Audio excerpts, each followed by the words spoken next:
Hi, praise lord. నేను ఒక చోటకి పరిచయకు వెళ్ళినప్పుడు ఆ పరిచయ స్థలంలో ఒక వారం రోజులు అక్కడే స్టే చేయవలసి వచ్చినప్పుడు మేము అక్కడే స్టే చేసాం. అంతా బాగానే ఉంది. ఒకరోజు నేను లాస్ట్ రోజు ఫుడ్ తెచ్చుకోవడానికి నా దగ్గర ఒక 50 రూపాయలు మాత్రం మిగిలి ఉన్నాయి.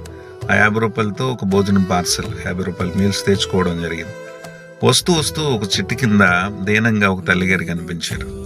అప్పుడు నా మనసుకి ఎందుకో వేదన అనిపించి వెనక్కి వెళ్ళి ఆ తల్లిని అడిగానమ్మా, భోజనం చేశారా మీరు అని అడిగితే ఆ తల్లి చెప్పింది, నేను 2 రోజులైంది బాబు భోజనం చేసి అంటే. వెంటనే 50 రూపాయల మీల్స్ అక్కడ తీసి పెట్టడం జరిగింది. వెంటనే ఆ తల్లి తిని చాలా సంతోషించి దీవించింది.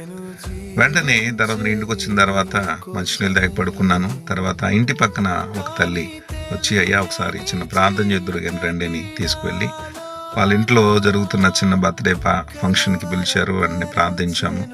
వారు వెంటనే డైనింగ్ టేబుల్ దగ్గర కూర్చోబెట్టి భోజనం సిద్ధపరిచారు.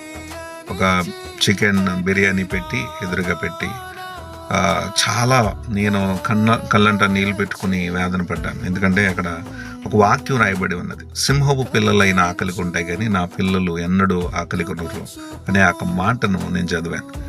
చూడండి, మనం ఏదైనా మనస్ఫూర్తిగా సహాయం చేయాలనుకున్నప్పుడు అది వెంటనే తిరిగి మళ్ళీ రెట్టింపుగా మన మీదకి వస్తుంది. రెట్టింపు దీవెనగా మన దగ్గరకు అది చేరుతుంది.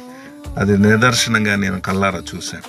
కాబట్టి మీరు ఎవరైనా సహాయం చేయాలనుకున్నప్పుడు నాకు ఎక్కువైపోయినప్పుడు చేస్తాను, లేకపోతే నాకు కలిగి ఉన్నప్పుడు చేస్తాను, లేకపోతే దేవా నువ్వు నాకు ఇస్తే నేను సహాయం చేస్తాను అని చెప్తే అది సహాయం కాదు. దేవుడు ఇచ్చిన తర్వాత నువ్వు చేసేది సహాయం కాదు.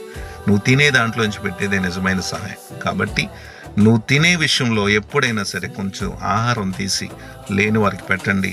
ఖచ్చితంగా అది ఆశీర్వదించబడి నీ దగ్గరికి చేర్చబడుతుంది. God bless you all.